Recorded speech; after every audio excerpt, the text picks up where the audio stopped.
Self-leadership is doing what you said you would do, even when it feels uncomfortable. What would it feel like, or what would it be like if you just trusted that I'm making this decision and I don't need to have 100 opinions to make it? It's choosing aligned action over perfect action is what self-leadership is.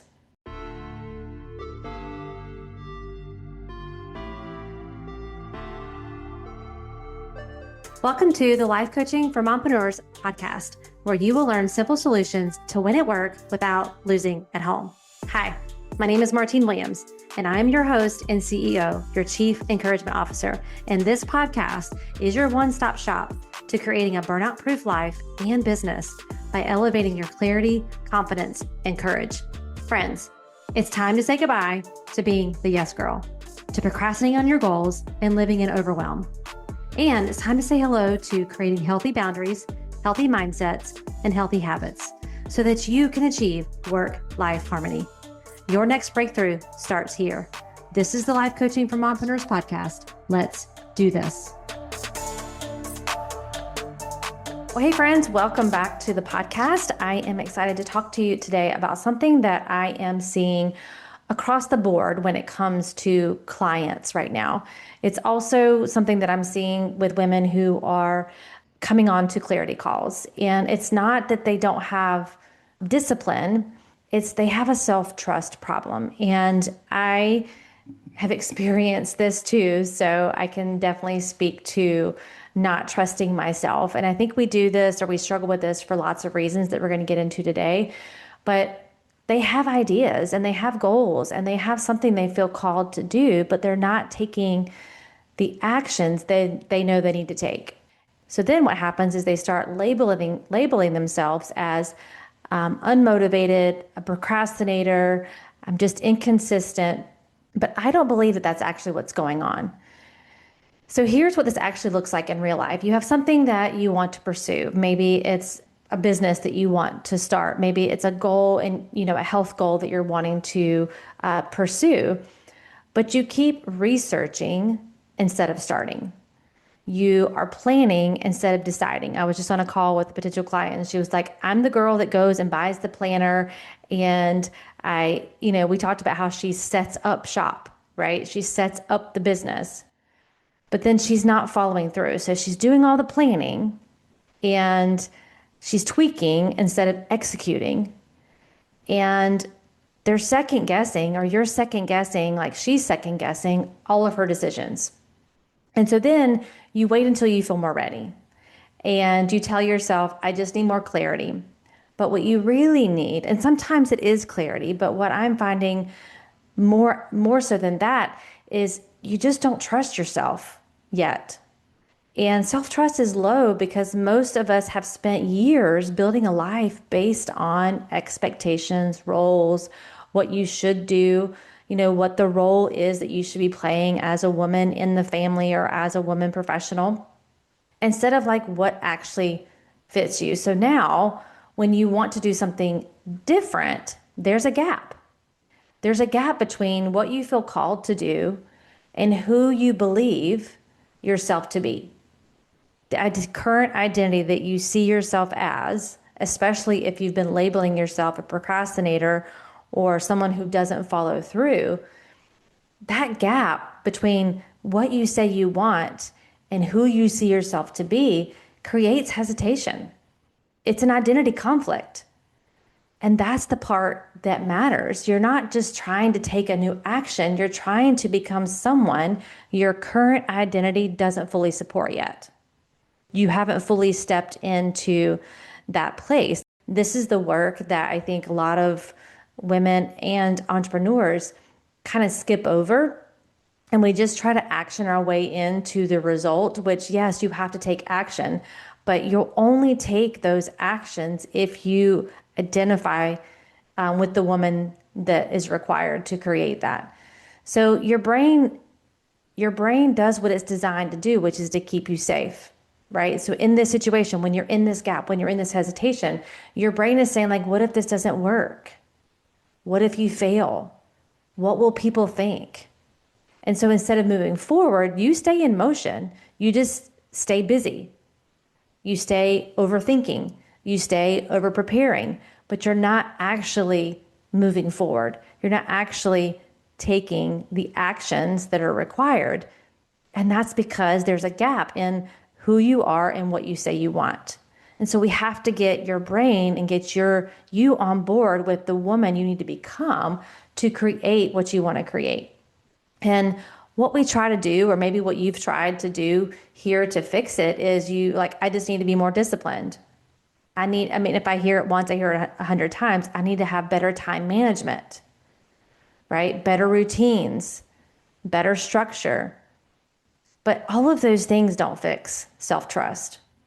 Those things don't fix identity, because discipline still requires you to trust yourself enough to follow through, right? If you're someone who hasn't followed through in the past, you can't keep thinking, I am a person who doesn't follow through, and expect yourself to follow through. It sounds so simple, or like a duh moment, but I'm telling you, this is not what you're thinking about. This is not maybe what you think is the problem. And so you start solving the wrong problem. You start solving for time management versus identity or self-trust. So what self-trust actually is, or what it's not feeling confident all the time. I don't feel confident all the time. I know that might surprise you, but I don't feel confident all the time. When I am working on new things like I am right now, like there's a lot of questions. There's a lot of doubt. So it's not that you don't have zero doubt. It's not that you have 100%, like you're so 100% sure that this is going to work. That's not what self-trust is.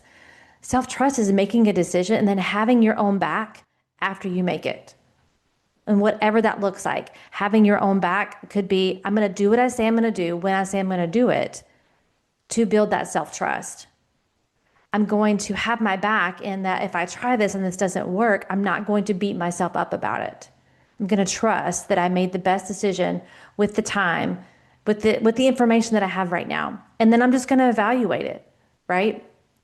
This is something we talk about in my private one-on-one coaching, is teaching you how to evaluate these things so that you don't shame yourself or belittle yourself when you try something and then it doesn't work. Self-trust is, I don't know exactly how this is going to go, but I trust myself to figure it out. Like when you hear me say that, could you say that about yourself? Could you say with a little bit of confidence or more confidence that I don't know exactly how this is going to go, but I trust myself to figure it out? If you start putting your brain on that thought versus I'm waiting to be ready, or I'm not ready yet, or I'm not sure. Yeah, it's all a theory until we start taking action. But can you trust yourself that you're going to have your back? Can you trust yourself that you're going to figure it out? And this matters. Self-trust matters because you can stay stuck in overthinking, second guessing, starting and stopping. And over time, that's going to reinforce the belief, see, I don't follow through. Like, what if you having this self-trust and you having your back is the breakthrough to reinforce a new belief that I do what I say I'm going to do? It may not be perfect. It may not work out, but I'm still going to do what I say I'm going to do. If not, you're just reinforcing the old identity and the old belief, which is I don't follow through, right? But that's not your identity.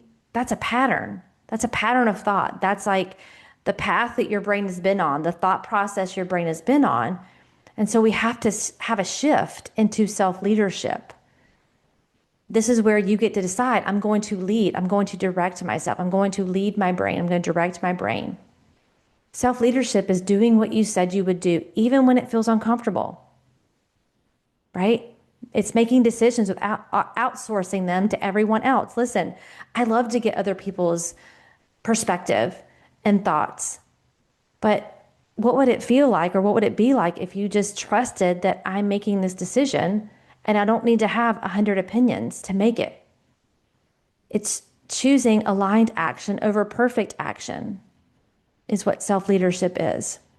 It's you trusting that I'm going to make this decision and then I'm going to do the work to make it the right decision, versus I'm waiting for it to be the perfect decision. I'm waiting to make sure it's the right decision. This is where everything starts to change. And what this can look like in real life, and something I've been working with my one-on-one clients on, is just a really simple way to incorporate this. Because I'm seeing this with my clients right now. When they start incorporating something that I became certified in as a coach, was the Monday hour one, everything starts to shift. And Monday hour one is exactly what it sounds like. It's taking the first hour of your week where you slow down before you speed up, before you get and tackle your to-do list. And instead of jumping right into reacting to your emails, to your texts, to your responsibility, to everyone else's needs, you pause and you ask yourself, what actually matters this week? So you do a big old brain dump. All the things, you got to get them out of your head. What are my real priorities? What do I want this week to look like? And take those things off of your list and actually put a time slot in there. Time block those activities. And then you decide, not react. You decide. And what I'm seeing with my clients who are doing this consistently is they're showing up differently. They're following through more. They feel more grounded. And most importantly, they're starting to trust themselves again, because they're actually doing what they said they were going to do when they said they were going to do it, versus moving it around and just doing what they feel like doing in the moment. They're not living their week by default. They're leading it very intentionally. So self-trust isn't built in big dramatic ways only. It's built in the small, consistent decisions, like how you start your week, how you keep your word to yourself. Every time you put something on your to-do list and you put it in your calendar and then you don't do it, you break your own self-trust, you break your own self-integrity. If you think about, if you were meeting a friend for lunch and she consistently showed up 30 minutes late, would you trust that she's going to be there on time? No, you would start decreasing that trust. And the same goes for you. If you're writing things down and then you're not doing those things every time, you're breaking your own word, you're breaking your own self-integrity, you're breaking your own trust. And so this is why tools like this matter. And there's going to be resistance when you start taking action towards the things that you really want. And you're having to leave a level of comfort behind. You're going to be met with resistance. That doesn't mean you're doing it wrong. It means that it's an opportunity to check in and be like, okay, but this is what I really want. And I'm going to trust myself. And I'm going to build self-trust by doing what I said I was going to do when I say I'm going to do it. Quick pause. If you've been listening and you're ready to stop performing your life and start leading it, if you know you're ready to feel better now, not later, and you're ready for support that actually creates sustainable transformation, I have private one-on-one coaching spots open. And inside this coaching, in Illuminate You coaching, we don't guess. We use your unique personality blueprint built from the science-backed personality and performance tool called the ProScan, the one you've heard me talk about here in the podcast. This is used so that every decision, every boundary, every shift is designed specifically around your wiring, not someone else's. This is my aligned success method. It's not hacks. It's not try harder. It's not mindset glitter. It's a real solution. It's rooted in science, strategy, and your unique design. So you can lead your life as the woman you actually are, not the woman others expect you to be. Now is the time. Take the step. Book your clarity call at martinewilliams.com/clarity. All right, back to the episode. These tools don't just make you more productive. They do make you more productive, but they help you become someone who listens to herself, who decides intentionally, and follows through. That's self-leadership. I was just talking with a client who started doing this, and she's like, I'm realizing that I'm way more productive and I get more things done when I keep myself focused on starting a task and completing a task, and not trying to start 5 or 6 different things and then not completing them. We've all done that. That's how I used to run my days. I was a great multitask starter, but I wasn't a great multitask finisher. And I think we can joke around about that and we can say, oh, yes, I'm a great multitasker. But at the end of the day, when we talk about what we're talking about today, which is self-trust, when you realize every time you don't follow through and you don't do those things, you are breaking self-trust, which can be that gap and that hindrance when you think about, hey, I want to start a business. all of that evidence of the tiny ways that you didn't keep your word show up in that moment. And your brain does what it's supposed to do, which is to keep you safe. And it's like, yeah, but you don't follow up. So can you really start that business? Can you really commit to going to the gym when you have trouble following through and sticking to something? It just doesn't feel good, right? To feel that way. And it also is just what your brain's going to do. It's going to bring you back to that comfort and that old identity. This is where self-leadership comes in, and you decide, I'm going to become that woman who does follow through, who does keep her word, who builds self-trust again. A lot of times our self-trust, I think, is broken down too because we haven't been leaning on it. We've been leaning on other people's opinions, or we've been leaning on what other people tell us that we should be doing or how we should be building our business. And honestly, like, this is kind of a season that I have been in as I've been kind of creating my own way and trusting my instincts, trusting my gut, trusting what I desire right now, which is not against, but it's just different. It's different from what I've done in the past, and it's different from what I'm seeing a lot of people in my peer group doing. Taking my business more offline is not what you see a lot in entrepreneurship because it's not scalable, right? So I'm having to do this work that I'm asking you to do in building my own self-trust that I'm going to figure it out because this is what I desire. This is what I want. So we have to tap into the desire and tether it to the discipline, and then building that self-trust. And self-trust is built in the small moments, not in these big, giant leaps. So this is also why understanding yourself matters so much, because when you understand how you're wired, how you make decisions, what actually energizes you and what drains you, you stop trying to force yourself into someone else's way of doing things. This has really, really helped me as I've been building my own self-trust and building my own self-leadership right now and creating the business that I desire. Because I know what energizes me. I know what drains me. I know what I want and why I want it. And this is helping me to build my self-trust faster because I'm doing those actions from that place and from that identity. Because when you do that, things start to feel like they fit better. You're not working against yourself, working against your wiring. You're actually working with it.